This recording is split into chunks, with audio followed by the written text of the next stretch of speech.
I'm going to show you a few photographs and I want you to concentrate on the feelings they evoke. Ready? Here's the first one.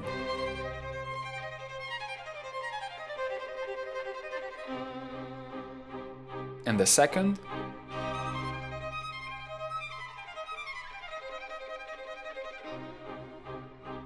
And one more.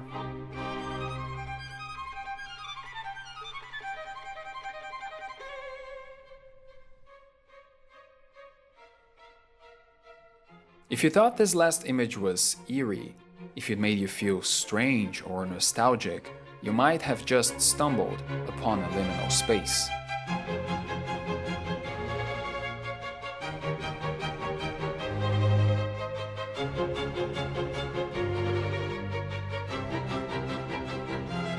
In the last few years, the internet has been flooded with images of empty spaces, ranging from carpeted basements to abandoned shopping malls and eerie playgrounds in the dead of night.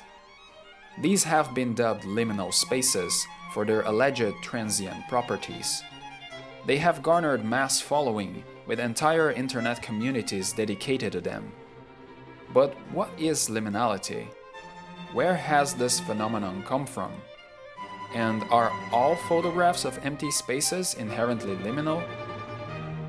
My small experiment was meant to demonstrate that indeed not every representation of an empty space is liminal. A photograph of an empty church, for example, evokes many feelings, but liminality is hardly one of them. The common denominator between most liminal space images is that they depict ordinary places, and not exceptional ones.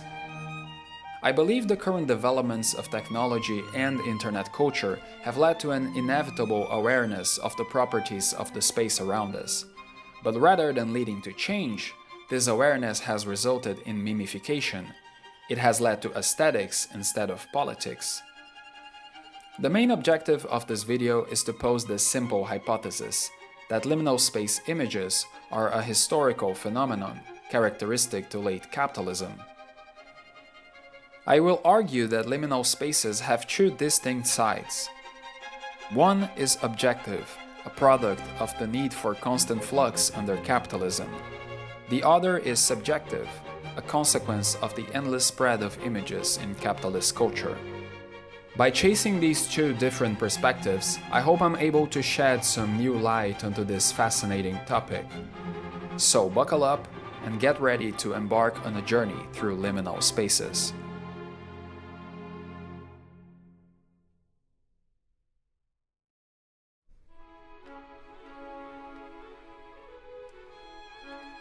Charles Fourier was a French utopian socialist born in 1772. He envisioned a world based in cooperation between workers and proposed a structure that would be the cell of this new society. The phalanstery, a combination of the words phalanx and monastery, was a 4-story building that could house around 2,000 inhabitants who would work for their mutual benefit. Among the many structural characteristics of the phalanstery, one in particular stands out. Its many parts, comprised of halls, workshops, and nurseries, just to name a few, were to be connected by corridors. Through these corridors, the inhabitants of the phalanstery could come and go from their apartments to their places of work without ever needing to leave the main structure. What Fourier conceived was a self-sustained society enclosed in on itself, a sort of inner world made up of interconnected productive units like an anthill. One can't help but imagine such a space would feel liminal. What would an inhabitant of the phalanstery feel if they were ever to find themselves alone in one of these corridors? In the early 19th century, European society was rapidly changing, and alongside it, space was being given new form. German philosopher Walter Benjamin noted that Fourier's concept of the phalanstery was probably inspired by the covered arcades of Paris, spaces that had emerged with the advancements in technique and the rise of capitalism. The arcades were corridors filled with cafes and stores, covered in cast iron and glass, not quite interior, not quite exterior.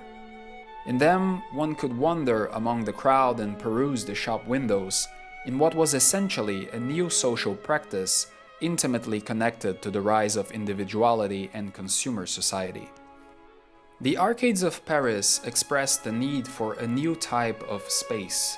They pointed towards a future society in which constant flux would overthrow the structures of tradition. For that is precisely what capitalism does. It sets into motion a myriad of complex processes which seemingly cannot be stopped. One person who noticed this was French surrealist Louis Aragon, who in 1926 wrote about the remaining arcades of Paris. How oddly this light suffuses the covered arcades which abound in Paris in the vicinity of the main boulevards, and which are rather disturbingly named passages, as though no one had the right to linger for more than an instant in those sunless corridors. It's not a coincidence, then, that many spaces we consider to be liminal are spaces of flux. Corridors, shopping malls, airports, parking lots. All these spaces have their conceptual roots in the arcades of Paris. This is what I'd like to call objective liminality. Capitalist space is characterized by this need for constant flux. I believe that, in a way, what we perceive in liminal space images is this property of capitalist space. But the specific conditions in which these photos were taken make the space appear to us stripped of its dreamlike aspect. According to Walter Benjamin, capitalism works in dream logic. He compares it to the phantasmagoria, a type of spectacle that became popular in the 1800s. Back then, before the invention of cinema, presentations were held in dark rooms into which images of ghosts, ghouls, and demons were shown to the sheer horror of the spectators. The trick was simple but effective. Magic lanterns, an early type of light projector, were hidden behind semi-transparent walls, projecting the shapes of creatures into the room. The experience was not real, but it felt real. The participants were lulled into the fantasy by their own desire of being fooled, even though they knew it was all staged.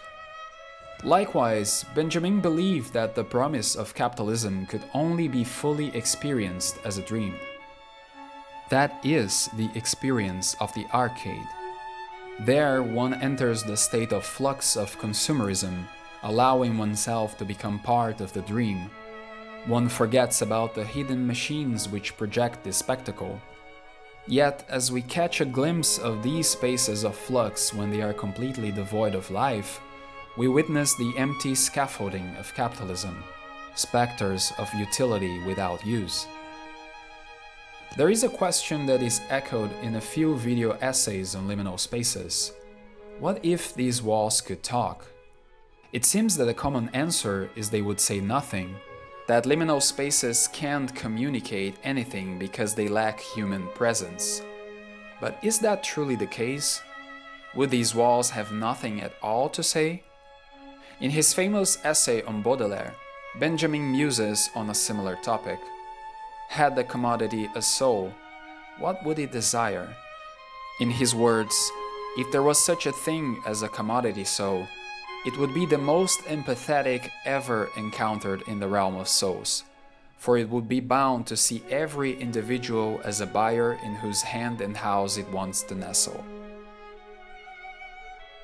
Perhaps what unsettles us in liminal space images is not a deafening silence, but rather a call.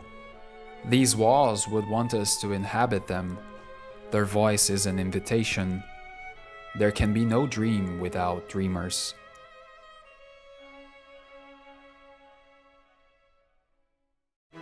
I find malls to be extremely disorienting. Whenever I visit the mall in my city, I find it hard to reach any specific place in it. I know its layout in my mind, but the constant flow of people, the numerous signs, the lack of any striking landmarks always end up getting me lost. But something happens late at night, after the last movie session has ended, and you are left to wander out of the mall through its dimly lit empty corridors. You perceive the space for what it truly is, a series of wide hallways, flanked by shop windows from which products stare back longingly to the last human souls they will see before the next morning. Without the movement, the bustling presence of consumers, all that remains is boring functionality. These true aspects, disorientation and functionality, are the core principles of late capitalist hyperspace. I think part of the uncanniness caused by liminal space images is due to the realization of this duality. I believe that objective liminality is at play whenever we feel discomfort before an image that reveals this dual nature of space under capitalism. Liminal space images remind us of object permanence, that these structures are there in the dark even when we can see them. All around the world, empty structures lie in wait, eager to be filled by people. They are there even as we speak. American philosopher Frederick Jameson presented a fitting example of late capitalist hyperspace, the Westin Bonaventure Hotel in central Los Angeles. Designed by architect John Portman and finished in 1977, the Bonaventure combines both aspects of disorientation and functionality. The structure is comprised of 5 cylindrical, mirror-like towers, the tallest one rising up to 33 floors. The interior is like something out of a sci-fi movie. Columns rise as high as the eye can see, while balconies hang over the empty space like drops of water about to fall. Upon a careful inspection, it doesn't seem impossible that Portman, consciously or not, tried to emulate in this building the dreamlike atmosphere of the covered arcades of Paris, which Louis Aragon aptly called human aquariums. Like an aquarium, the Bonaventure aspires to being a total space, a complete world, a kind of miniature city. Its glass surface repels the surroundings, its entrances are sparse and confusing, its towers are a maze of stores and escalators. On the very top of the main tower, a lounge slowly rotates, ensuring the visitors that the world is still out there, only it's no longer necessary. In a way, the Bonaventure reminds us of Fourier's phalanstry. Both seem to promise a completely new space for a new society to come. But while the phalanstry simply failed to present an effective alternative to capitalist society, the Bonaventure appears to delight itself in the fact that there is apparently no alternative, that the promise can never be fulfilled. Jameson's account on the properties of this new hyperspace is distressing. It seems like simply being inside such a space is enough to obliterate our sense of place, of existing in comprehensive proximity with the world around us. I am tempted to say that such space makes it impossible for us to use the language of volumes any longer, since these are impossible to seize. Hanging streamers fill this empty space in such a way as to distract systematically from whatever form it might be supposed to have, while a constant busyness gives the feeling that emptiness is here absolutely packed, that it is an element within which you yourself are immersed, without any of that distance that formerly enabled the perception of perspective or volume.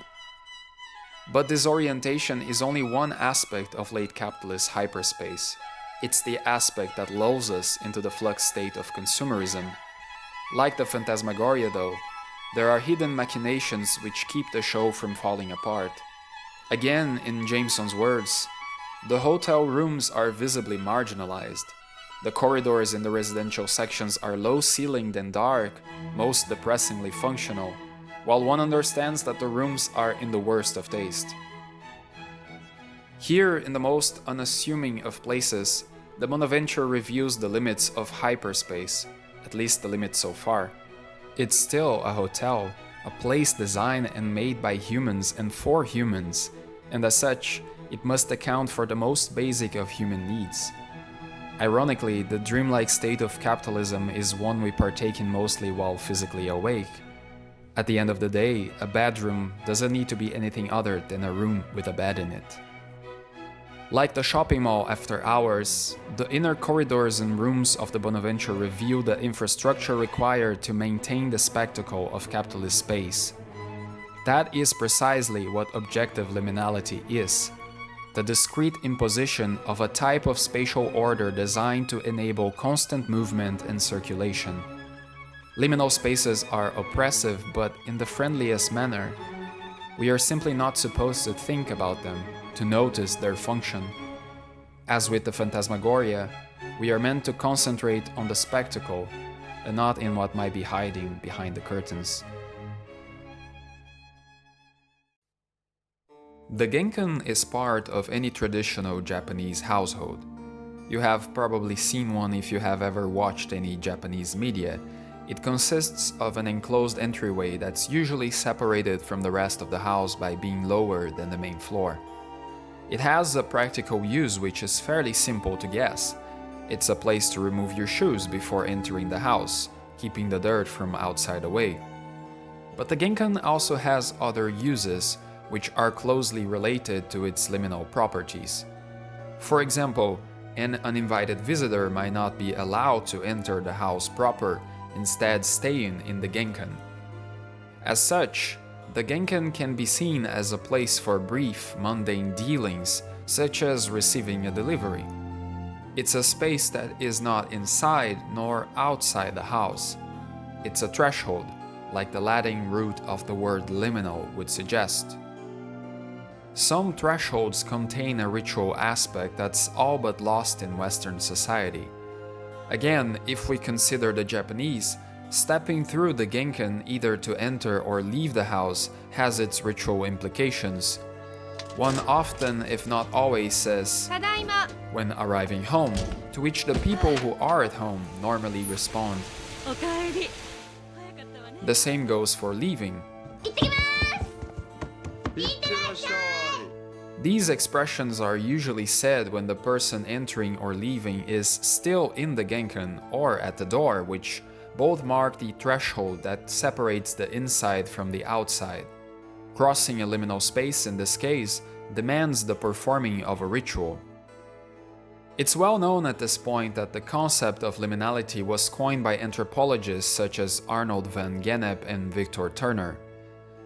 But I think the applications of this concept to our times have been somewhat distorted. Quite a few video essays here on YouTube apply the anthropological concept of liminality to situations that are very distinct from the ones originally proposed. While I do believe this concept is key to understanding liminal spaces, I think we need to go a little deeper in its original use. Both Van Gennep and Turner were concerned with rites of passage. Van Gennep observed that in ritualized societies, whenever a significant change in a person's life happens, such as childbirth or entering adulthood, special rites have to be performed in order to bridge one state to another. In these cases, both states are fixed, constant. Liminality is a brief period of ambiguity during which the person lacks proper status in the community. They are neither what they were before the ritual, nor what they are to become after the ritual. The liminal period in these societies is therefore anti-structural and temporary, but it's still an essential part of life. It's not a dangerous or unnerving period necessarily, as long as it's properly handled by a rite of passage. More importantly though, it's not a state that can be applied to any moment in a person's life, particularly in a secularized society like ours. So no, you're not in a liminal state while waiting for the bus or for some water to boil. Rites of passage in relation to space are also common in ritualized societies. Symbolic or sacred boundaries were abundant in the pre-modern world, but have basically vanished with capitalism. Ritual transitions were performed in the West as late as the 18th century, as evidenced by the account of Queen Marie Antoinette's crossing to France. In his biography of the late Queen, Stefan Zweig tells of how the place and ceremony of transition were conceived. A wooden pavilion was built in a sandbank of the Rhine between France and Germany. Marie entered on one side as the Archduchess of Austria, leaving behind her clothes and her Austrian companions in the process, and arrived on the other side as the Dauphine of France. This singular building, built for the sole purpose of housing a rite of passage, was exceptionally liminal. It contained liminality, ensured the transition was properly fulfilled. Capitalist space, on the other hand, is designed to enable and encourage constant flux, which means that for all intents and purposes, its infrastructure is liminal by design. Conceptually, places of transition have existed since the dawn of mankind.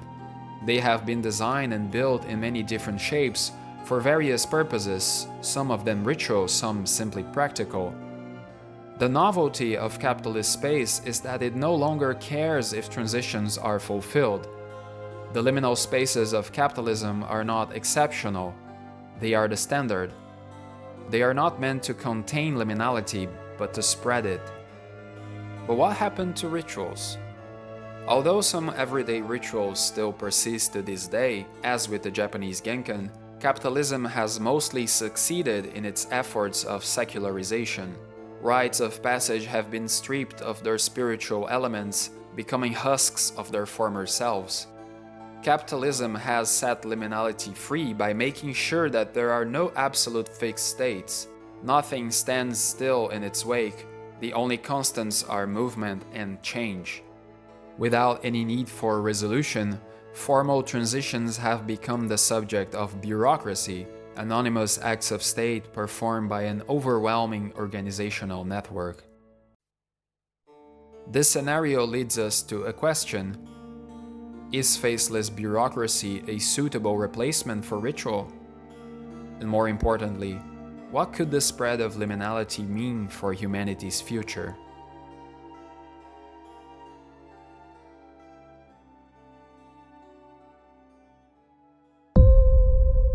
The oldest house is an impossible space. From the outside, it appears as a dark monolith of concrete, a brutalist skyscraper stuck in the middle of New York City, unnoticed by most people. But its interior is a shifting maze of impossibly large scale, a space that appears to disregard the will of humans to design it and keep it stable. The building serves as the headquarters of the Federal Bureau of Control, a secret government agency that acts in order to contain, study, and ultimately gain control over paranatural phenomena. The oldest house itself is one such thing, a place of power of unknown origin, connected to other shifting spaces through reality-bending twists and turns. It's a threshold, a place of flux, a hub full of corridors and doors that lead to alternate dimensions. It's a liminal space. Released in 2019, Control captures the very essence of liminality, and it can help us answer our previous question: can bureaucracy replace ritual? Control's answer is an uncompromising no. The Federal Bureau of Control represents man's struggle to control reality rationally through the mind and the modern apparatus of science, statistics, and reason. The oldest house, though, as well as other paranatural phenomena such as objects of power, cannot be contained simply through reason. They require specific rituals in order to be bound. One such example is the service weapon, an object of power in the shape of a gun. Whoever goes through the rite of passage and binds the gun becomes the new director of the FBC. That's what happens with Jesse Faden, the protagonist of the game.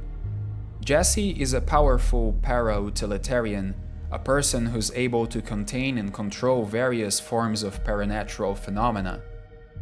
Being the director of the FBC, Jesse can perform binding rituals in control points scattered around the oldest house, which create safe zones that are resistant to shifts.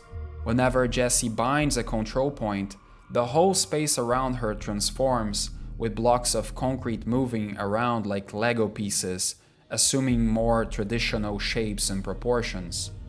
But by the time Jesse becomes director, the FBC is in shambles, and the oldest house is being invaded by a strange force known as the Hiss.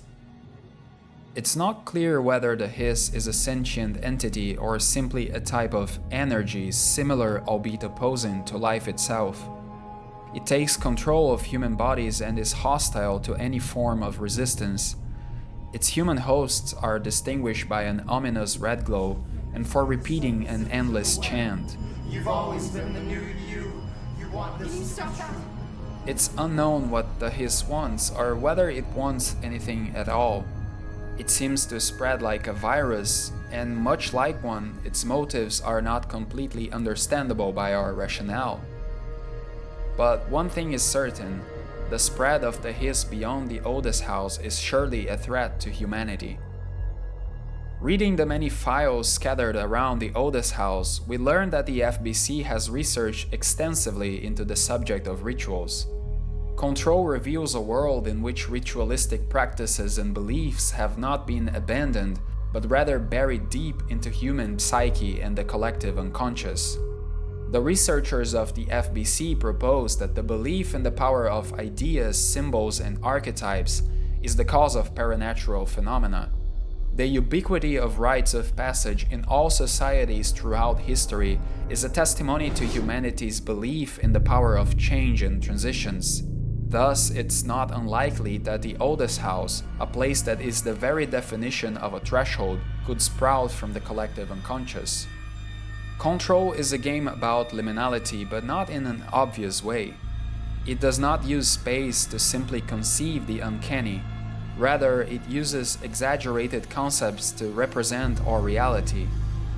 The oldest house is a liminal space, a place where different dimensions meet, and the source of strange powers that defy the laws of nature. But it's not an enemy in any way. It does not bode evil or chaos. Through specific rituals, the oldest house and other paranatural phenomena can be contained and controlled. Liminality, the lack of structure and stability, can be lessened to a point in which it's possible to coexist with it. After all, transition is an essential part of life. Chaos, on the other hand, arises from that which cannot be understood, that which does not communicate, which cannot be bound. In a way, the Hiss is analogous to the existential threat of a world in constant flux, in which everything spreads and repeats incessantly. For centuries, humanity has warded off this state of things. By ritualizing certain aspects of life, humans made sure that liminality would always be contained. It's only in capitalist society that this dark potentiality has been set free. In our contemporary world, liminal spaces are merely the scaffolding of capitalism. They make possible the endless circulation of people, goods, and capital. Their very nature is against structure and stability. They don't allow for any sort of resolution, only endless repetition, like the chant of the Hiss. The Hiss is that which arises when things spread endlessly, when all forms of stability corrode and we are left only with perpetual transition. But who is to say that the Hiss is not also a creation of our collective unconscious, a product of our own belief in an insurmountable destructive force? You are a worm through time. The thunder song distorts you. Happiness comes. White pearls reveal.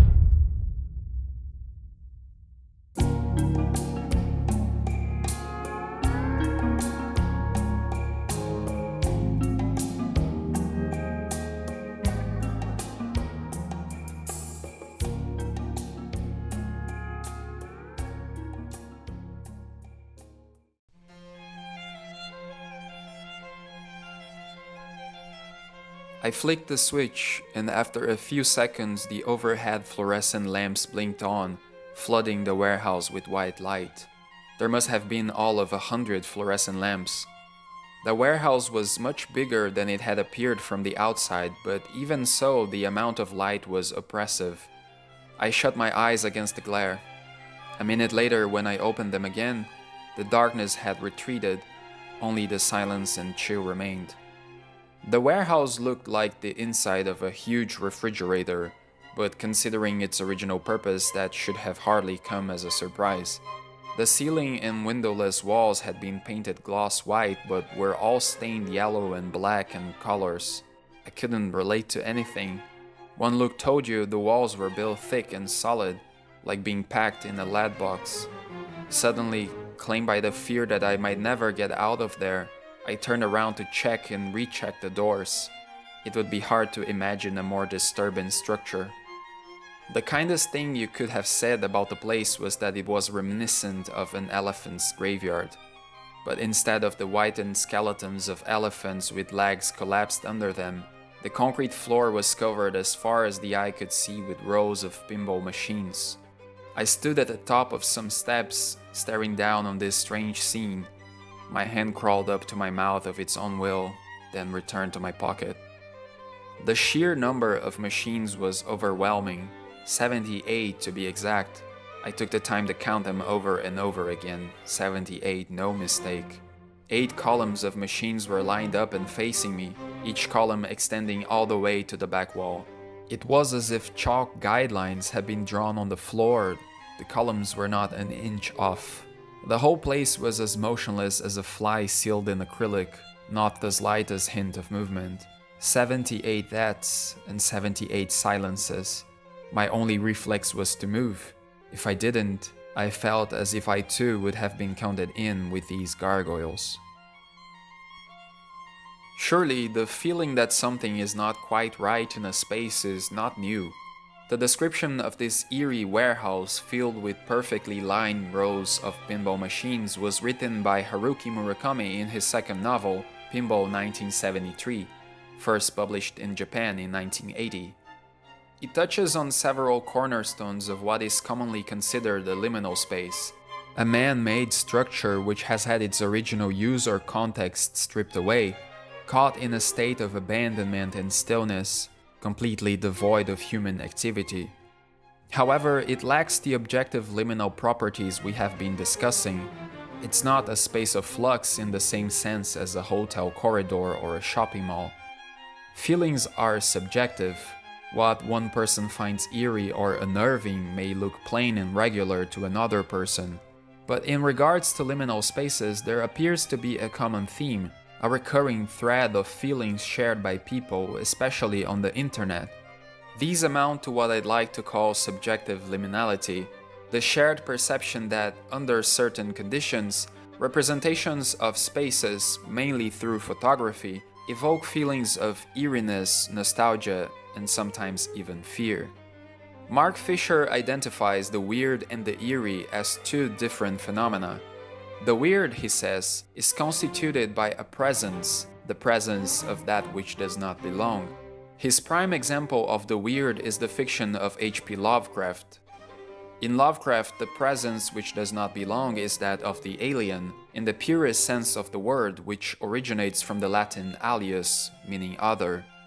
The creatures in Lovecraft's fiction are, in Fisher's words, an exorbitant presence, a theming which exceeds our capacity to represent it. As for the eerie, Fisher considers it to be, by contrast, constituted by a failure of absence or by a failure of presence. The sensation of the eerie, he continues, occurs either when there is something present where there should be nothing, or when there is nothing present where there should be something. In my opinion, the eerie is the feeling that permeates liminal space images. Although Mark Fisher didn't write about this phenomenon, he recognized in the eerie one important aspect of liminal space images, which is their relation to agency. When looking at a photo of an empty space, one can't help but wonder, where have all the people gone? Who were the people who lived here? How were they similar to me, or how were they different? They appear as a set of eerie traces, an image of what will be left of our world after we are gone. There's a passage from Italo Calvino's If on a Winter's Night a Traveler, which has always haunted me. Today I reached a belvedere from which you can glimpse down below a little stretch of beach, deserted, facing the grey sea. The wicker chairs with their high curved backs, like baskets, against the wind, arranged in a semicircle, seem to suggest a world in which the human race has disappeared, and things can do nothing but bespeak its absence. I felt a kind of vertigo, as if I were merely plunging from one world to another, and in each I arrived shortly after the end of the world had taken place. Looking at liminal space images, I get the same feeling of having arrived too late to meet someone. It's like some trace of them still lingers in the atmosphere, a scent of perfume in the air maybe, but there's no one in sight. According to Fisher, the eerie concerns the unknown. When knowledge is achieved, the eerie disappears. Liminal space images bring to mind another question: what happens after we are gone? Since we don't know the answer, the eeriness persists.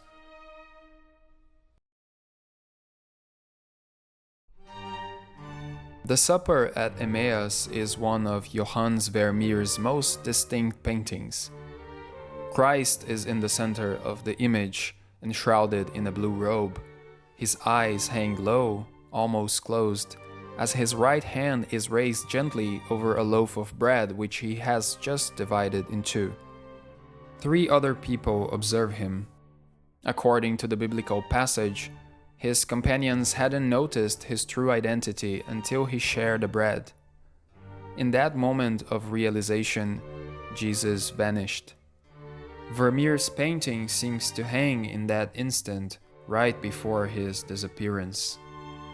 The painting was recognized as a true Vermeer in 1937 by Dutch art historian Abraham Bredius.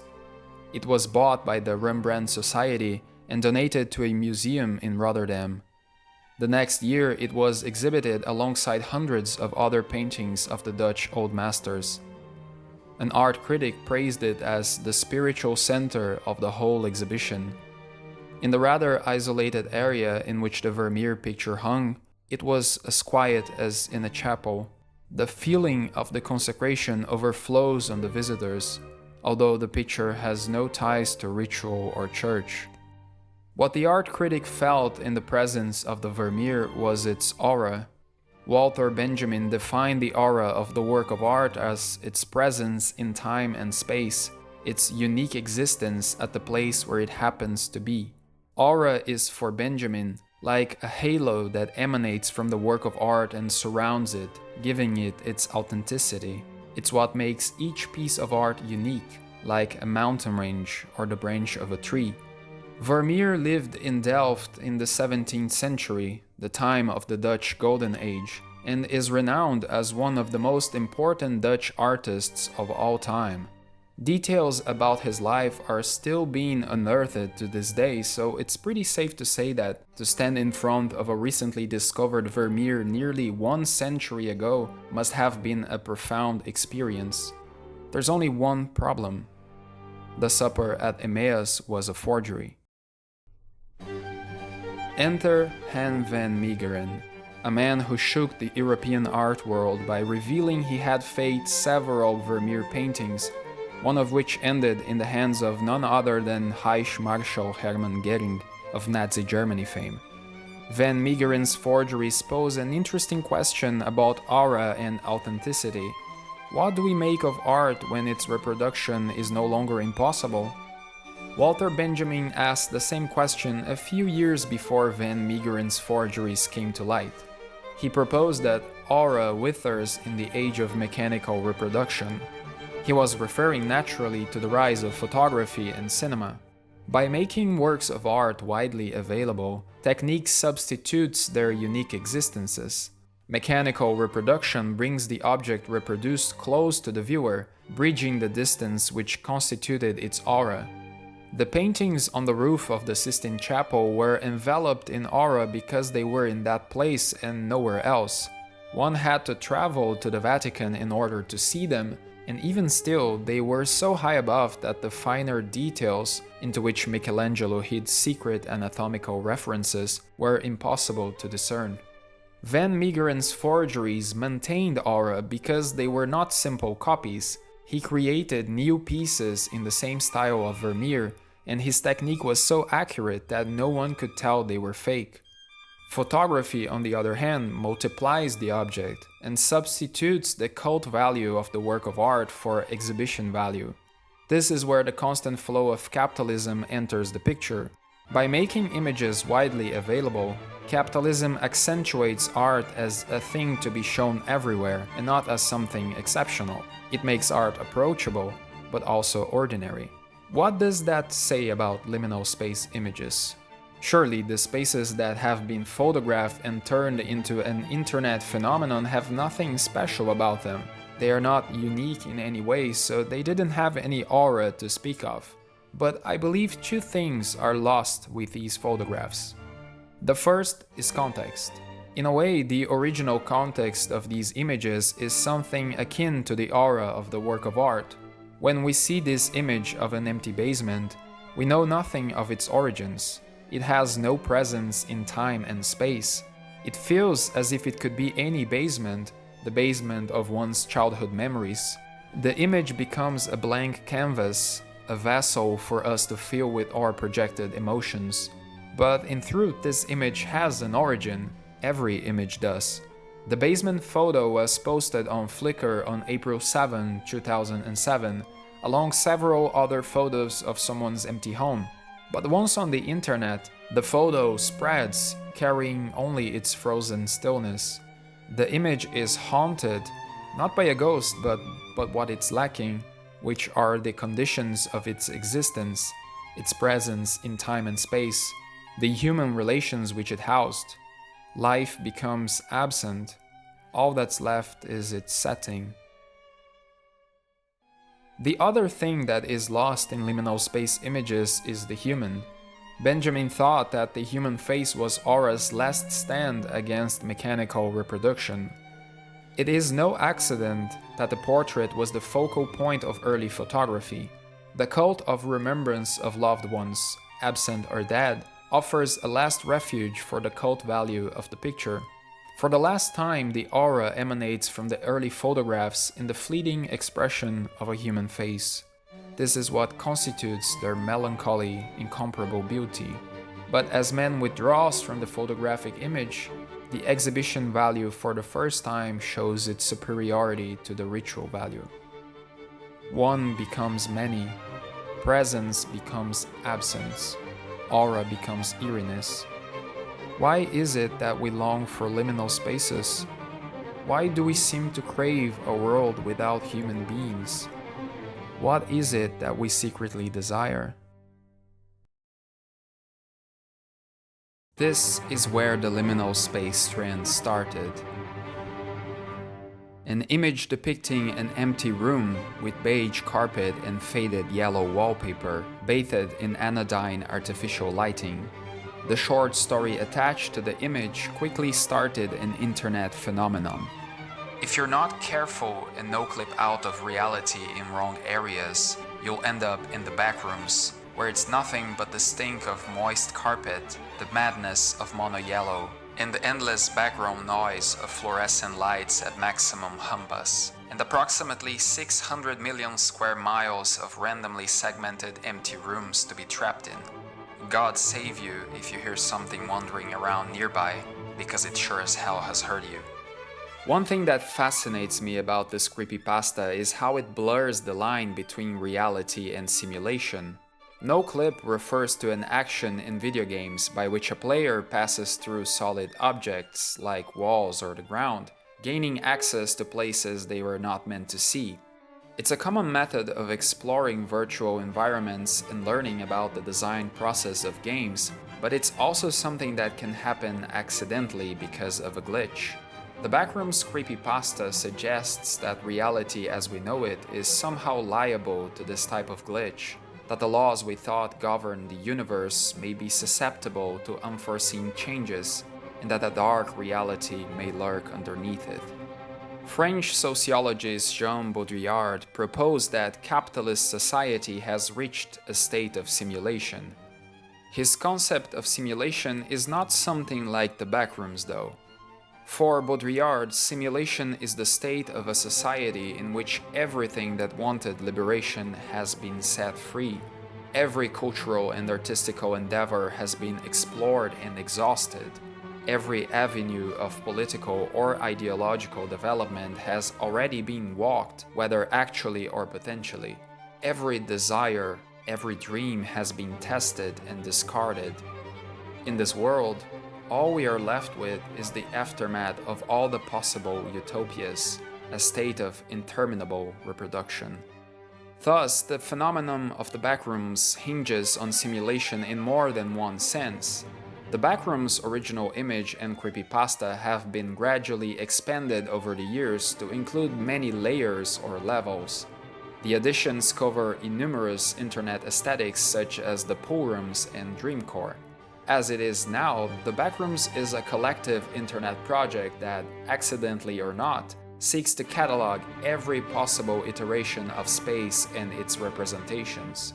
It's akin to Baudrillard's concept of simulation, for it's centered on the basic premise that every permutation of space has already been built, that our capacity to design and conceive space has reached a limit, and that we are only left with its statistical repetitions. In the Library of Babel, Jorge Luis Borges presents a similar idea. It would be incorrect to say that in the universe of this short story there exists a library.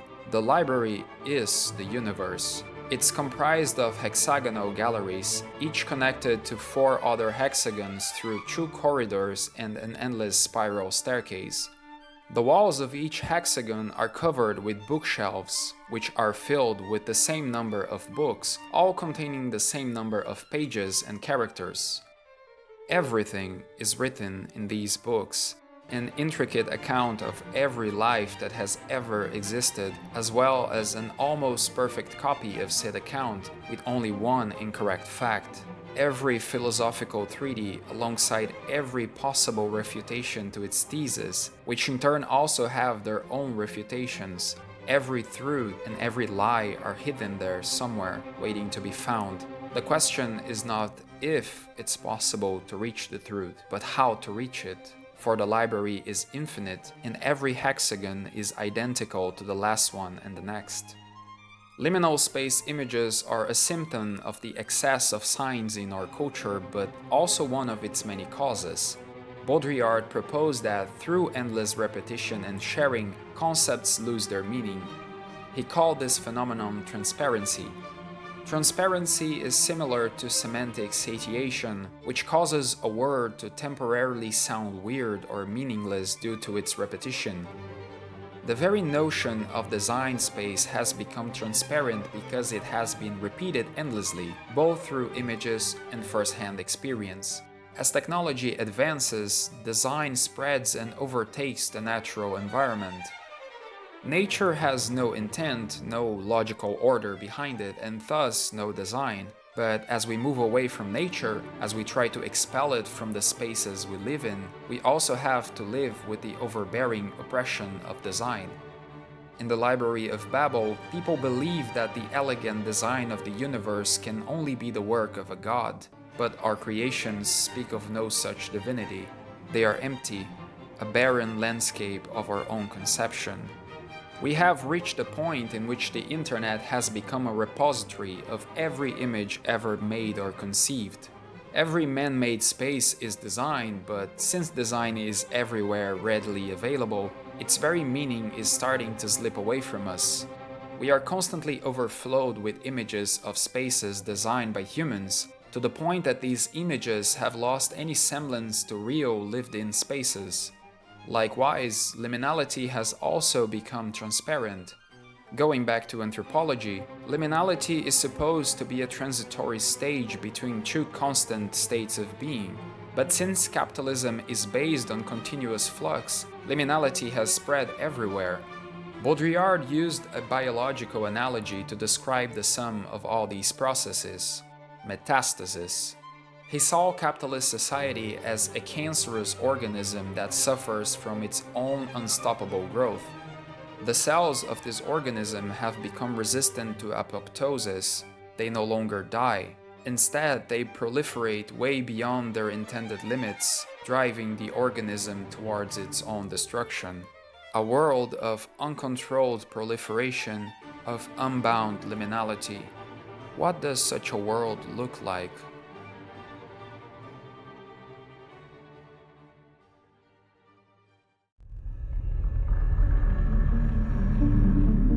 One of the first missions in that Stranding has protagonist Sam Porter Bridges help a unit of corpse disposal team deliver a dead body to an incinerator. He is greeted by a man named Igor who casually extends him a hand. Sam doesn't return the handshake. He has aphanphosmphobia, an extreme aversion to being touched. He asks how long the person has been dead, to which Igor replies that time of death is unknown, but could be up to 40 hours. Sam is surprised. How come it took so long for people to notice it? Igor says that the person wasn't sick. They did it to themselves. 40 hours means they got to act fast. In the world of Death Stranding, if a corpse isn't burned in 48 hours, it goes necro, turning into a BT. If a BT consumes a living person, it triggers a void out, a gigantic explosion that can obliterate an entire city. This corpse economy is one of the most fascinating aspects of Death Stranding. It says a lot about the state of the game's world. In Death Stranding, humanity is in a perpetual state of dying. The worlds of the living and the dead have merged, and souls no longer make the transition to the other side. Death has become liminal, for it's not a defined state anymore. The cycle of life can't resolve. Instead, dying is transient, a state of flux, a rite of passage unfulfilled. This has implications in the gameplay. The player can take a violent approach, killing human enemies, but the dead bodies they leave behind will eventually go necro and give rise to even more threats. Everything ties into the philosophical stance presented in the opening quote by Kobo Abe. The stick and the rope are humanity's oldest allies, but whether we choose one over the other to interface with reality, we have to be ready to deal with the consequences. The establishing shots in the beginning of the game frame a beautiful yet desolate world, a volcanic landscape full of crags, rocks, and rivers. It's a mostly empty world, if not for the occasional porter like Sam, people that venture into the dangerous environment to transport cargo from one place to another. Most inhabitants of this world live in walled-off cities, secluded from all the dangers, or in shelters scattered across the continent. Outside of the main towns, nature has taken back what was once civilization. All the infrastructure from the world before the Death Stranding has been lost to vegetation, or is haunted by BTs, or is under the constant menace of timefall, a type of rain that rapidly ages anything it touches. It's ironical then that all the precautions taken in order to prevent the catastrophe of a void out can simply be made useless if a person decides they want to die alone by their own will. Death Stranding depicts a world in which death has become contagious, like a disease or an intrusive thought that spreads from one person to another.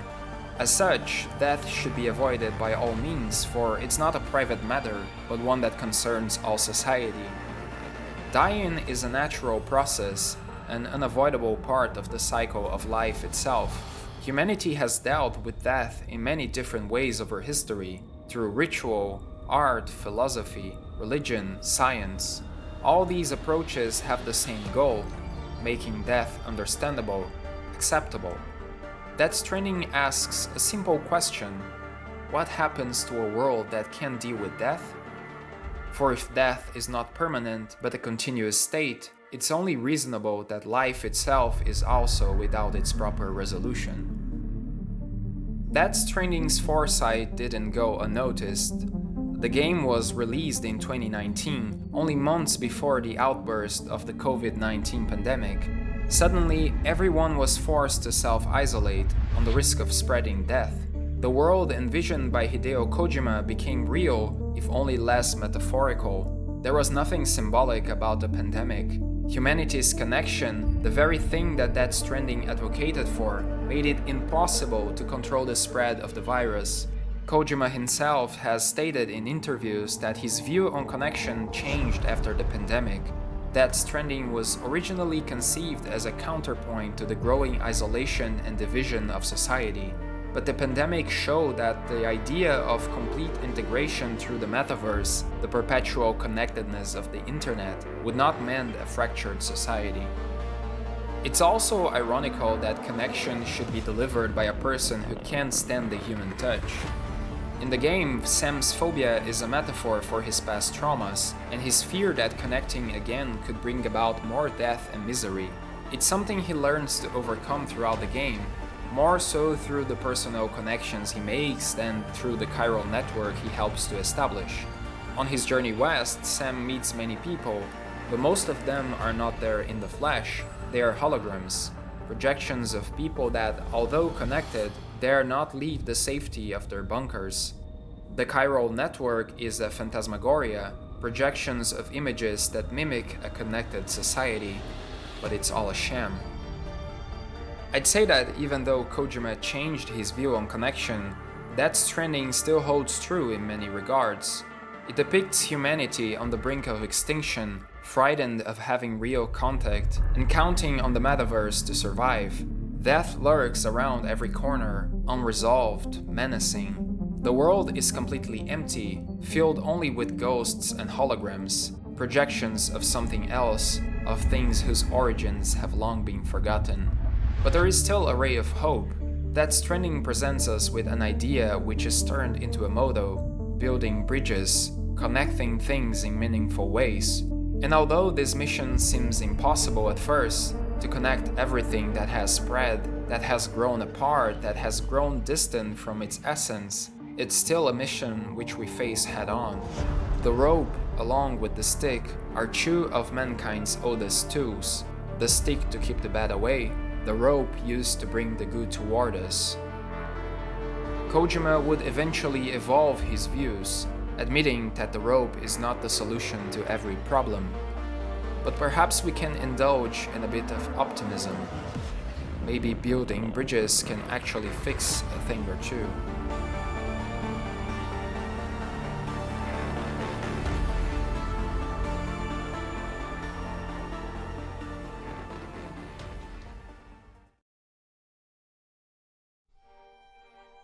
Control and Death Stranding are both examples of how liminality has been interpreted and applied to video games.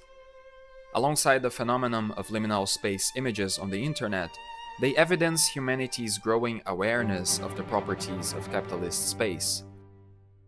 This trend may come off as a meme or simply as an internet aesthetic among others, but I do believe that there are deeper implications to this phenomenon. It's not a coincidence that the newer generations are allured by these images. It signals to a shift in how we perceive reality, now primarily based on the internet. In face of this scenario, we may feel paralyzed. Is it possible to give space a new and more meaningful shape? And if so, where do we even begin? And although my stance may ultimately be optimistic, I think we can't fool ourselves. Changing the state of the world is no simple task, and connecting with other people is but the first in a series of very tough steps. But still, we gotta take the first one. If you enjoyed this video, please leave a like and consider subscribing to the channel. I'll see you in the next one. Thanks for watching.